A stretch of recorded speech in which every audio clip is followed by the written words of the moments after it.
Hi everyone. आज हम idioms and phrases का लेक्चर नंबर 17 स्टडी करेंगे। चलिए इस सेशन को स्टार्ट करते हैं।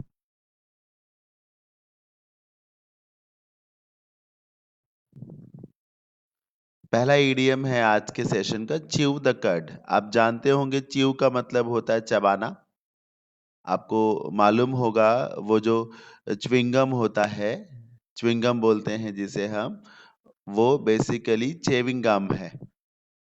गम जिसमें एक तरीके से चिपकने जैसा कुछ हो जो स्टिकी हो, और च्यू मतलब चबाना जिसे चबाया जाता है। तो च्यू मतलब चबाना, कड मतलब कुछ भी, चारा हो सकता है, कोई वस्तु हो सकती है। ये इमेज आप देखिए, इसमें ये जो आप घास देख रहे हैं, ये चारा, इसी को जानवर चबाता है, जिसको गाँव की भाषा में पागुर करना भी कहा जाता है। च्यू द कट का मतलब होता है कि आप ना कुछ खा रहे हैं। अक्सर जब आप धीमे-धीमे कुछ खाते हैं, तो कुछ विचार भी कर रहे होते हैं। या तो आप खाना ही खा रहे हो बहुत तेज़ी से, या तो फिर आप जैसे विचार कर रहे हो। देखिए हिंदी में एक शब्द है, जानवर चारा खाने के बाद चुगाली करता है। ठीक है? उस पोज़ीशन को ये माना जाता है कि ऐसा लगता है कि शायद जानवर जो है कुछ सोच रहा है। शांत बैठा, एकांत में बैठा कुछ सोच रहा है। तो च्यू द कड का मतलब यही है, कुछ सोचना, विचारना, एक तरीके से पॉन्डर ओवर समथिंग या मेडिटेट करना, चिंतन करना, ध्यान देना। तो क्या मीनिंग हुआ? चिंतन करना, सोचना, विचारना, विचार-विमर्श करना। एक तरीके से आप एकांत में शांत बैठे हुए हैं और कुछ सोच रहे हैं मगन होकर के, है ना? कुछ मुँह में मान लीजिए कोई अनाज का दाना डाल लिया और आप उसे धीमे-धीमे चबा रहे हैं। तो आप कुछ सोच रहे हैं, विचार रहे हैं। जैसे मुँह में इलायची के 2-4 दाने आपने डाल लिए, अब उन्हें आप चबा भी रहे हैं, और इसका क्या मतलब है? आप पैरेलल में कुछ विचार भी कर रहे हैं, तो चिंतन करना। एग्ज़ाम्पल देखिए, he sat chewing the cud all morning, है ना? वो पूरी सुबह जो है वो बैठा और कुछ सोचता रहा। नंबर 2 देखिए, चिकन आउट। देखिए एक फ्रेज़ होती है चिकन हार्टेड, जिसका मतलब होता है डरपोक, और एक है चिकन आउट जिसका मतलब है डर के मारे भाग जाना। ठीक, जैसे आप मुर्गी के बच्चे को हल्का-सा, आपकी आहट हो या फिर आप उसे हल्का-सा दौड़ाएँ, तो उसे लगता है जैसे ये अब पकड़ लेंगे, मुझे मार देंगे। तुम्हारे डर के वो बहुत तेज़ी से भागता है। ये इमेज देखिए, ये चिकन आउट को अच्छे से समझाएगा। चिकन आउट करने का मतलब है हमारे डर के भाग जाना, पीछे हो जाना, है ना? डर के अपने पैर पीछे खींच लेना, चिकन आउट करने का ये मतलब है। जैसे कि कुछ लोग मान लीजिए किसी घर में चोरी करने के इरादे से घुसना चाह रहे हों, फिर एकदम से घर का कोई सदस्य जो जान जाता है, वो फायरिंग कर देता है, बुलेट फायर कर देता है, हवाई फायरिंग ही कर देता है। तुम्हारे डर के वो सब जान बचा कर के भाग जाएँगे। This is called to chicken out, डर के मारे भागना। आप चिकन से इसे रिलेट कर लीजिए। चिकन मतलब जो बहुत कमज़ोर है, और हमारे डर के जो अपने प्राण बचाना चाहेगा, पीछे हट जाना चाहेगा। तो चिकन आउट करने का मतलब है डर के मारे पीछे हट जाना। एग्जाम्पल देखिए, the builders chicken out their plan to acquire the land. Acquire का मतलब होता है अधिग्रहण करना, अपने कब्जे में लेना, कैप्चर करना जिसको कहा जा सकता है, सीज करना जिसको कहा जा सकता है। ठीक, अपने कब्जे में करना। When they face strong opposition from the villagers, जब गांव वालों ने बहुत ज्यादा विद्रोह किया, तो फिर जो बिल्डर्स उनकी जमीनों पर कब्जा करने के लिए आए थे, उनको दुम दबाकर पीछे भागना पड़ा। उनको अपने इस प्लान से पीछे हटना पड़ा, कदम वापस खींचने पड़े, चिकन आउट करना पड़ा। Number 3, chip off the old block. अब इसको समझिएगा, इमेज देखिए। इसमें ये जो आप छोटा-सा बच्चा देख रहे हैं ना, ये चिप है और ये ओल्ड ब्लॉक है। ये जो सज्जन आपको महानुभाव दिख रहे हैं, this gentleman is an old block और this small kid is a chip. अब इसमें क्या ऑब्जर्व कर पा रहे हैं? गौर करिए। क्या पिता की शक्ल से बच्चे की शक्ल मिल रही है? नहीं, लेकिन हैबिट्स मिल रही हैं। जिस तरीके से फादर अपने आप को गेटअप कर रहे हैं, रेडी कर रहे हैं, ठीक उसी तरीके से बच्चा भी जो है अपने आप को तैयार कर रहा है। जैसे वो चाहते हैं फॉर्मल गेटअप में जाना, टाई बाँधना, वैसे बच्चा भी देखिए उनको देख कर के उनके जैसा ही बनना चाह रहा है। तो जब आप हैबिट्स में अपने पेरेंट्स को फ़ॉलो करें, तो आपको कहा जाता है you are the chip off the old block. ठीक? इसमें करियर की सक्सेस, अचीवमेंट्स इन सब चीज़ों का ध्यान रखा जाता है। इसमें एक व्यक्ति जो झूठा रहा हो हमेशा से अ, कुख्यात रहा हो और उसकी औलादें भी झुट्टी हों या कुख्यात हों, तो वो chip off the old block नहीं होगा sir. Chip off the old block वो नहीं होगा। कोई सक्सेसफुल बिजनेसमैन है, अब उसका उसके बच्चे भी सक्सेसफुल बिजनेसमैन हैं, तो chip off the old block मुझे ध्यान आ रहा है, धीरू भाई अंबानी साहब और मुकेश अंबानी को आप मैच कर लीजिए। मुकेश अंबानी को चिप समझिए और उनके फादर से कंपेयर करिए, तो जैसे like father he is also a very very successful businessman, तो chip off the old block इसका मतलब है somebody who is as successful as his father is or was, जो बिहेवियर में, हैबिट्स में, सक्सेस में, ग्रोथ में, इंटेलिजेंस में अपने अपने पूर्वजों से, अपने फैमिली मेंबर से, जिनसे उसका ब्लड रिलेशन हो, उनके ही जैसा हो। एक पॉजिटिव ईडियम है, chip off the old block, याद रखिएगा। A child that resembles his और her parents, not in facial expression but in habits, but in behaviour. ठीक है? हैबिट्स, एक्सेलेंस इससे रिलेट करता है। एग्जाम्पल देखिए, James just won the same sail boat race his father won 20 years ago। James ने आज वही सेल बोट रेस जीती है जो उसके पिता ने 20 साल पहले जीती थी। क्या? He is a chip off the old block, है ना? वो अपने समय में बहुत पॉपुलर थे, फेमस हुए थे, और आज जेम्स भी बहुत फेमस हो जाएगा और सब कहेंगे हाँ अब लग रहा है कि तुम उन्हीं की औलाद हो, है ना? जैसे वो महान थे वैसे आप भी महान हैं। तो chip off the old block. देखिए मैंने इस ईडियम को जब स्टडी किया है तो यहाँ जहाँ ओल्ड आप देख रहे हैं, शुरुआत में यहाँ था the chip off the same block. अब आप समझिएगा, ये ऐसे खांचे बना दिए गए, ठीक? ये जो खांचा है, ये ये 1/, ये 2/2 का है और ये 1/1 का है। अब अगर इससे भी पत्थर निकाला जाए, इससे भी पत्थर निकाला जाए, इस पत्थर को अगर इसमें फिट किया जाए तो फिट होगा? नहीं फिट होगा। या इसको इसमें फिट किया जाए तो फिट होगा? नहीं होगा, क्योंकि डिफरेंट ब्लॉक्स हो गए। और जब इसी पत्थर को फिर से इसी में फिट करना चाहोगे तो फिट हो जाएगा। Chip off the same block, इस पत्थर को ही चिप समझ लिया गया है और फिर बाद में जाकर के ये ब्लॉक पेरेंट्स हो गए और वो पत्थर जो है वो चिप हो गए। ठीक? ओल्ड कैसे आ गया? पूर्वजों से रिलेट करने के लिए इस्तेमाल किया जाने लगा, इसलिए chip off the old block हो गया। तो कोई व्यक्ति जो अचीवमेंट्स में, सक्सेस में अपने पेरेंट्स के बराबर हो, तुलना की जाए जिसकी या की जा सके। क्लिंच द इशू, इशू मतलब होता है एक तरीके से प्रॉब्लम, समस्या। इशू बोलते नहीं, इशू पेंडिंग है, बहुत बड़ा इशू है ये, समस्या जिसको कहा जा सकता है। क्लिंच मतलब सॉल्व करना सर, समस्या का समाधान निकालना, टू क्लियर द कंट्रोवर्सी और to sort out the problems. ठीक है? क्लियर द कंट्रोवर्सी, विवाद का निपटारा करना या प्रॉब्लम्स को सॉर्ट आउट करना, जिस पे रंजिश हो, जिस पे मनमुटाव हो, उन समस्याओं का समाधान निकालना, किसी मामले के नतीजे तक पहुंचना, क्लिंच करना। जैसे जैसे अभी देखिए आईपीएल 2020 फिनिश हुआ, मुंबई इंडियंस ने 5वीं बार टाइटल को क्लिंच किया, मतलब उसको जीता, पकड़ा, होल्ड किया, छीन लिया। तो जब इशू को क्लिंच किया गया तो उसे सॉल्व कर लिया गया, खत्म कर दिया गया, है? तो सॉर्ट आउट द प्रॉब्लम्स और सॉर्ट आउट द कंट्रोवर्सी। ये देखिए, you should have clinch the issue by giving away your brother his due in the property left by your father।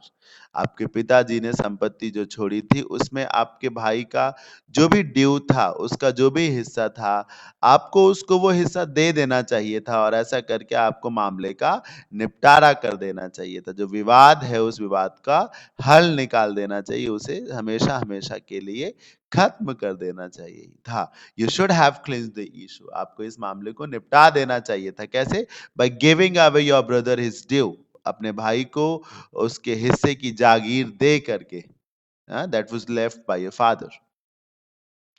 Clip someone's wings. Clip मतलब रोकना, कब्जे में करना। देखिए महिलाएं बालों को रोकने के लिए क्लिप्स लगाती हैं। वो एक तरीके से बालों से उनकी आजादी ही तो छीनते हैं, या यूं कहिए कि बालों पे एक नियंत्रण ही तो रखते हैं। और यहाँ नियंत्रण किस पे रखना है? क्लिप करना मतलब कुतरना या नियंत्रण रखना। और किस पे नियंत्रण रखना? विंग्स मतलब पंख। एक कहावत है, पर कुतरना, पर कुतरना, यही तो मीनिंग हुआ। ये देखिए, इमेज देख लीजिए। ये देखिए, एक कैंची है जिससे एक पैरट, एक बर्ड है, तोता यानी कि पैरट, उसके पर काट दिए गए। इस फोटो को देख करके लग रहा है कि ये कितनी मिजरेबल स्टेट में है ये जो बर्ड है। इसका इसके इसके इसका पूरा बॉडी देखिए, इसकी पूरी बॉडी देखिए और ये विंग्स देखिए कितने कम है। क्या ये लग रहा है उड़ पाएगा? नहीं, क्योंकि इस कुत्ते आदमी ने, इस बदतमीज आदमी ने क्या किया है, इसके पर कुतर दिए, इससे इसकी आजादी छीन ली है। तो टू क्लिप समबडीज विंग्स का मतलब है किसी से उसकी आजादी छीन लेना, पर कुतर देना, है ना, उसके अधिकारों का हनन करना, पाबंदी लगा देना, आजादी छीन लेना, पर कुतरना। उम्मीद है समझ में आ रहा होगा। इन द पेट्रियार्की, पेट्रियार्की का मतलब होता है पुरुष प्रधान समाज, जहां पर पुरुष तय करें कि क्या होना चाहिए, है। Society in which males are always right. एक समाज जिसमें males are the decision makers and they are always right. जो फैसला होगा वो पुरुषों का होगा और पुरुष हमेशा सही माने जाएंगे। Such system is called patriarchy. PATR का मतलब ही फादर से होता है, यानी मेल से। Males clip females wings. होता है पुरुष प्रधान समाज में महिलाओं के अधिकारों का हनन किया जाता है। पुरुष प्रधान समाज में महिलाओं के पर कुतर दिए जाते हैं, उन्हें घर की चार दीवारी में बंद कर दिया जाता है। तो बड़ी ही इजीली आप समझ गए होंगे क्लिप समवन्स विंग्स का क्या मतलब हुआ। एक्सप्लॉइट करना, शोषण करना। Close the book on. Book का मतलब यहाँ पर जो है वो इन्वेस्टिगेशन से है, फाइल से है। इन्वेस्टिगेशन फाइल होती है, किसी मामले का निपटारा कर देना है, किसी मामले की फाइल बंद कर देना। ऑफन आफ्टर सॉल्विंग इट, प्रायः इसको हल करने के बाद। Close the book on any matter, close the book on any issue का मतलब है उस मामले की जांच, निगरानी बंद कर देना, जो भी इन्वेस्टिगेशन चल रहा हो उसे रोक देना। प्रायः इस वजह से क्योंकि इन्वेस्टिगेशन पूरा हो चुका हो। ये देखिए, ये देखिए, हाँ, ये देखिए, दी एंड हो गया बुक का मतलब सारी किताब आपने पढ़ डाली है, दी एंड, है ना, ये कहा जाता है। I am so glad it's over. तो क्लोज द बुक ऑन मतलब समाप्त कर देना। द न्यूजीलैंड स्किपर, स्किपर बोलते हैं किसी टीम के कैप्टन को।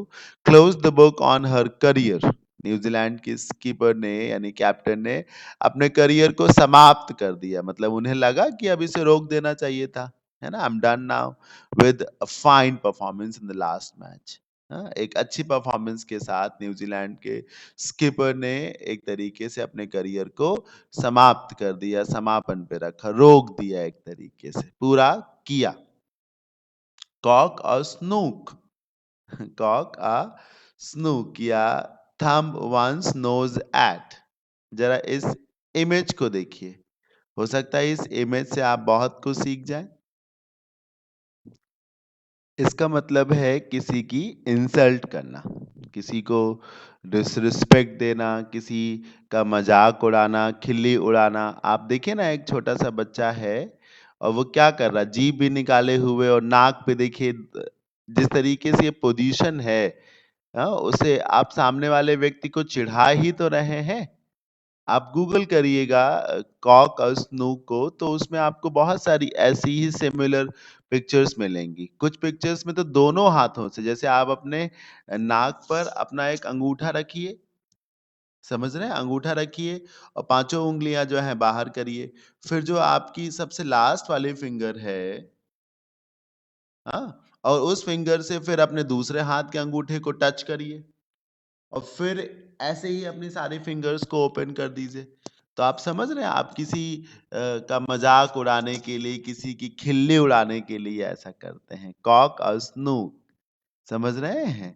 अ thumb one's nose at, thumb मतलब अंगूठा, और आपने अपना जो अंगूठा है अपनी नाक पे रखा हुआ है और इस माध्यम से आप किसी को चिढ़ा रहे हैं। तो किसी को चिढ़ाना, किसी की बेइज्जती करना। और ये समझिए कॉक कहाँ से आया? जब आपने इस बच्चे की पोज़ीशन देखिए ना, ये जो पोज़ीशन है एक तरीके से मुर्गे का चेहरा भी ऐसा ही होता है, ये पोज़ीशन। मुर्गे का जो चेहरा होता है, आप जैसे मैंने बताया ना कि दोनों हाथों को इसी तरीके से खोलिए तो लगेगा जैसे वो मुर्गे का फेस हो गया। तो किसी का मज़ाक उड़ाना, किसी की बेइज्जती करना, है ना? To bully someone, to regard someone or something with disrespect, किसी की इंसल्ट करना, किसी का मज़ाक उड़ाना। इन द एंड, अंत में एक फ्रेज है ये, finally he refuse to accept his award, अंत में उसने अपना अवार्ड लेने से ही मना कर दिया। Caulking a Snook at the film industry, और ऐसा करके मतलब उसने फिल्म इंडस्ट्री का मजाक उड़ा दिया, ठीक है, मजाक बना डाला। ठीक है, जैसे होता नहीं कि जीभ निकाल के आप चले गए, तो this is called to cock a snook और थंब वंस नोज एट। तो बाद में उसने अवार्ड लेने से ही मना कर दिया और ऐसा करके उसने पूरी फिल्म इंडस्ट्री की किरकिरी कर दी, खिल्ली उड़ा दी, है ना? ये मतलब है। नंबर 8 देखिए, कॉक ऑफ द वॉक। देखिए मुर्गे की एक हैबिट होती है, एक तो वो मुर्गियों के बीच सबसे आगे चलना चाहता है, एक तो ये है, और दूसरा वो एक एरोगेंस के साथ चलता है। कभी आप मुर्गे को चलते हुए देखिए, उसमें कहीं से आपको पोलाइटनेस नहीं नजर आएगी, एक एक वॉलेंस नजर आएगी, एक अग्रेशन नजर आएगा। समझ रहे हैं? मुर्गे को आप चलते हुए देखिए, आपको लगेगा, ये नहीं लगेगा कि कोई डर रहा है, दब रहा है, ऐसा नहीं है। आपको वो सीना तान, गर्दन बिल्कुल सीधी करके वो चलता है, बहुत एरोगेंस में। और जनरली मुर्गों को भगाइए तो भागते भी नहीं है डर करके, तो वो एरोगेंस के साथ चलते हैं। तो कॉक ऑफ द वॉक, पूरी पूरी टुकड़ी का जो कॉक है, जो बहुत ही अपने आप को लीडर समझ रहा है, मालिक समझ रहा है, बहुत एरोगेंस से चल रहा है, उसको कहते हैं कॉक ऑफ द वॉक। एक ऐसा व्यक्ति जो अपने आप को बहुत बड़ा समझता हो, बहुत रुतबे वाला समझता हो, है ना? एक एक घमंडी व्यक्ति, कंसीटेड होने का मतलब ही है जब आप अपने आप को बहुत बड़ा तीस मार खां समझ रहे हो, तुर्रम खां समझ रहे हो। मतलब एक ऐसा व्यक्ति जो अपने आप को बहुत स्ट्रॉन्ग समझता, बहुत कैपेबल समझता है, उसको कहा जा सकता है snobbish person, self conceited person, मतलब अपने आप को न जाने क्या समझता हो, जो बहुत एरोगेंट हो, उसको कहा जा सकता है, जो अपने आप को बहुत सुपीरियर कंसीडर करता है। He loved acting, he loved acting cock of the walk, उसे बड़ा अच्छा लगता है कॉक ऑफ द वॉक बनना, कि सबको जाओ ये ले आओ, वो ले आओ, है ना? आराम से कुर्सी पर बैठना, सीना तान करके, और फिर किसी से बोलना जाओ ये ले आओ, जाओ वो ले आओ। तो कॉक ऑफ द वॉक, जैसे कुछ लोग अपने घर में इसी तरीके के नेचर के होते हैं, घर पहुंचने के बाद बिल्कुल कोई भी काम नहीं करना चाहते, तो वो कॉक ऑफ द वॉक हुए, जो ये दिखाना चाहता हो कि वो घर का मुखिया है, मालिक है, बॉस है, और सब उससे डरते हैं, दबते हैं, डराता हो वो एक तरीके से। तो कॉक ऑफ द वॉक हुआ। मुझे पूरी उम्मीद है कि समझ में आपको सब आ रहा होगा। कोल्ड कंफर्ट, कंफर्ट मतलब आराम, लेकिन ये क्या हुआ? कंफर्ट के आगे कोल्ड लग गया तो आराम नहीं है। लिटिल और नो रिलीफ, कंफर्ट मतलब रिलीफ, और कोल्ड कंफर्ट मतलब नो रिलीफ। कोल्ड कंफर्ट का मतलब होता है ना के बराबर सुधार, ना के बराबर सुधार या आराम। जब ना के बराबर सुधार या आराम हो तो उसे कोल्ड कंफर्ट कहते हैं। अब आप जानना नहीं चाहेंगे कि कोल्ड में ऐसा क्या है कि मीनिंग ही नेगेटिव हो गया, अब आराम बचा ही नहीं? तो सुनिए, जब आपको बॉडी एक हो रहा हो, शरीर में कहीं दर्द हो रहा हो, तो मान लीजिए आपको घुटनों में ही दर्द हो रहा, कहीं भी दर्द हो रहा, तो आपने आयोडेक्स लगाया, मूव लगाया, फास्ट रिलीफ लगाया, है ना? ऐसे कुछ ऑइंटमेंट होते हैं, वो आपने मसाज किए, वो ऑइंटमेंट जनरली आपको लगता है कि ऊपर से बहुत ठंडा-ठंडा महसूस करा रहे हैं। लेकिन वो ऑइंटमेंट शरीर के अंदर जाके मांस के अंदर जाकर के जो ऊपरी शेल है बॉडी की उसके अंदर जाकर के क्या करते हैं? गर्मी पैदा करते हैं, ताकि जो ब्लड सर्कुलेशन है वो बढ़े। जैसे कि चोट लग गई हो और कहीं पे खून ऐसा लग रहा हो कि वो जम गया हो, तो आपसे क्या कहा जाएगा? आयोडेक्स लगा लो। तो आयोडेक्स लगाने पर आपको उस जगह पर तो ठंडे-ठंडे का एहसास हुआ। फिर क्यों आयोडेक्स लगाया गया? क्योंकि वो अंदर जाकर के वो गर्म है, गर्मी का एहसास दे रहा है, जो कि आप चाहते हैं। तो वार्म जो यही गर्मी तो आप चाहते हैं, तभी तो ब्लड सर्कुलेशन फिर से स्टार्ट होगा। तो अगर ये गर्मी है ना? ये वार्म्थ है, चीज़ें वार्म है तो वो अच्छी बात है, और अगर कोल्ड है तो वो अच्छी बात नहीं है। इंग्लिश में कोल्ड वर्ड को इडियम्स में नेगेटिव कॉन्टेक्स्ट में रखा गया है। जैसे आप किसी से मिलते हैं और हिंदी में कहते हैं ना, गर्मजोशी से स्वागत किया गया। तो वो तो अच्छी बात है ना, गर्मजोशी से स्वागत किया, वार्म वेलकम दिया गया। वेलकम दिया गया वार्म, तो वो अच्छा लगा ना, वार्म वेलकम आप चाहते हैं, वार्म अप करते हैं आप अपनी बॉडी को, तैयार करते हैं, अच्छी बात है। वार्म वेलकम मिला, बहुत बढ़िया से स्वागत हुआ, तो वार्म एक पॉजिटिव वर्ड हुआ और कोल्ड एक नेगेटिव वर्ड हो गया इंग्लिश ग्रामर में। तो जहां-जहां कोल्ड है वहां पर आपका सेंस नेगेटिव ही जाएगा, नकारात्मक ही जाएगा। तो कोल्ड कंफर्ट है तो ना के बराबर आराम है, दवाई कुछ असर ही नहीं करी है। अब देखिए, the recent rates cut by the RBI will give the economy only cold comfort. ये जो आरबीआई ने अभी रेट्स में कट किया है ना? जैसे रिवर्स रेपो रेट, यही सारी चीजें, मुझे बहुत अच्छा आइडिया तो नहीं है। इसे कहा जा रहा है कि इससे इकोनॉमी को कोई खास लाभ नहीं होगा, कोल्ड कंफर्ट होगा खाली। मानो तो कुछ सुधार हुआ, वरना कोई सुधार नहीं होगा। आरबीआई के इस मूव से, इस डिसीजन से अर्थव्यवस्था पर ना के बराबर असर पड़ेगा, ना के बराबर पॉजिटिव इम्पैक्ट पड़ेगा। कम होम टू मतलब किसी बात को अच्छे से समझना। होम का मतलब ही होता है कंफर्टेबल स्टेट में चले जाना। जैसे बोलते नहीं, feel at home, be at home, माने कि आप अपने ही घर पर हैं, कंफर्टेबल हो। So when you come home to some issue, when you come home to something, some information, some words, तो आप उनको समझ पाते हैं। टू इंटरप्रेट, टू अंडरस्टैंड, समझना। It came home to him, उसे ये बात समझ में आई क्या? That he was not fit for the post of police inspector. उसे ये बात समझ में आई, ही केम होम टू, उसे ये बात समझ में आई, उसने अपने आप को कन्विंस किया, समझा that he was not fit for the post of police inspector, कि वो पुलिस इंस्पेक्टर के पोस्ट के लिए फिट नहीं था। क्यों? As his eyesight is very weak. उसने ये माना, उसको ये बात समझ में आई that he is not suitable, he is not okay for the post of police inspector. तो कोल्ड कंफर्ट ना के बराबर आराम, come home to understand something, to come to know something. Thank you. अपना अपना ध्यान रखें और खूब पढ़ाई करें sir. There is no substitute to hard work. इस बात को जितने लोगों ने समझा है, दे हैव सक्सीडेड। जो लोग समझ रहे हैं, they will succeed for sure. तो इस बात का ध्यान रखें कि आपको एफर्ट्स लगाने हैं, और बहुत ज्यादा तगड़े वाले एफर्ट्स लगाने हैं, है ना? हल्के एफर्ट्स में कुछ नहीं होगा। बहुत पढ़ना है और बहुत ही स्मार्टली पढ़ना है। So thank you so much. Bye bye, take care, have a good day.